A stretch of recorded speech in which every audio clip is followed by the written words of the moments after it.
Kalau dia sudah lelah, maka putri Tulur pun segera beristirahat. Tak lama kemudian kawanan burung pun datang membawa makanan buat putri Tulur.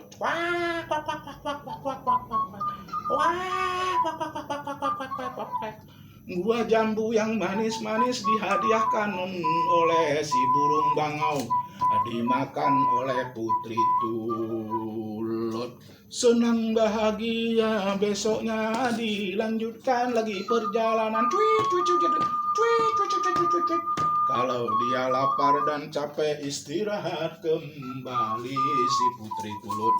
Burung bangau yang lain pun datang membawa makanan.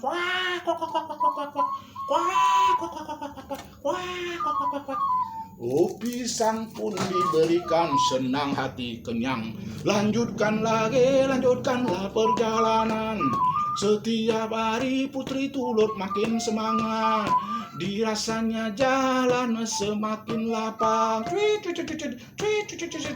Sampai akhirnya si putri Tulur sampailah di rumah si Putra Gading.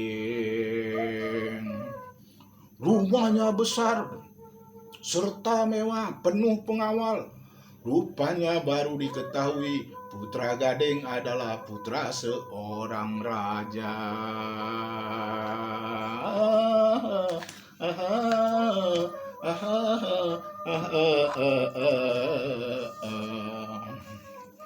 Putra Gading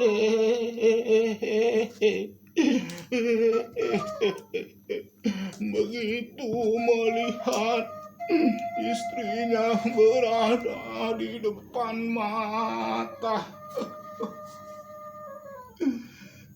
Istriku, istriku.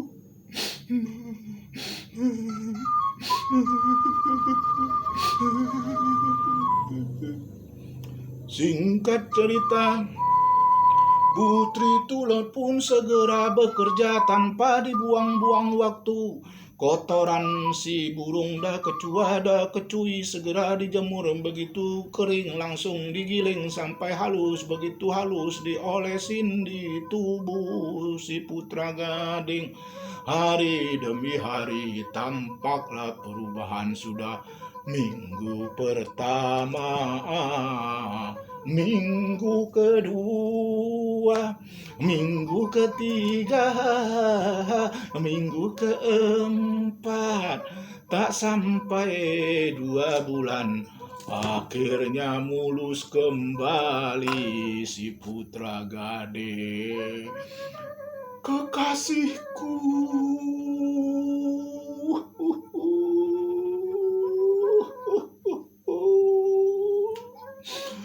begitu terharunya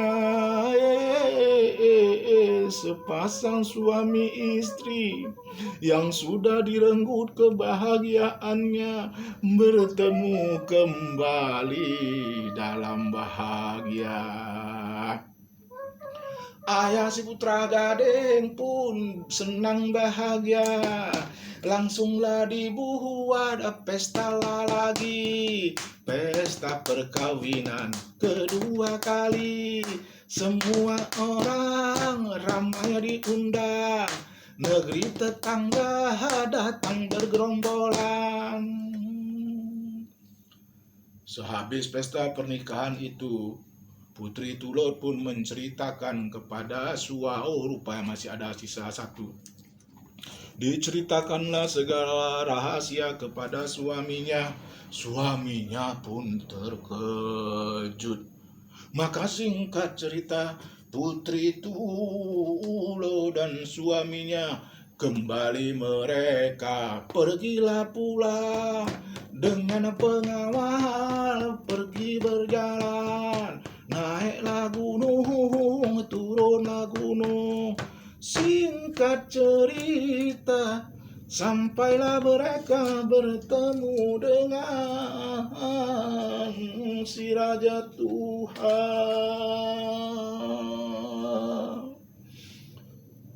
Putraku, putriku, tak kusangka kalian akhirnya bertemu juga dalam sehat bahagia.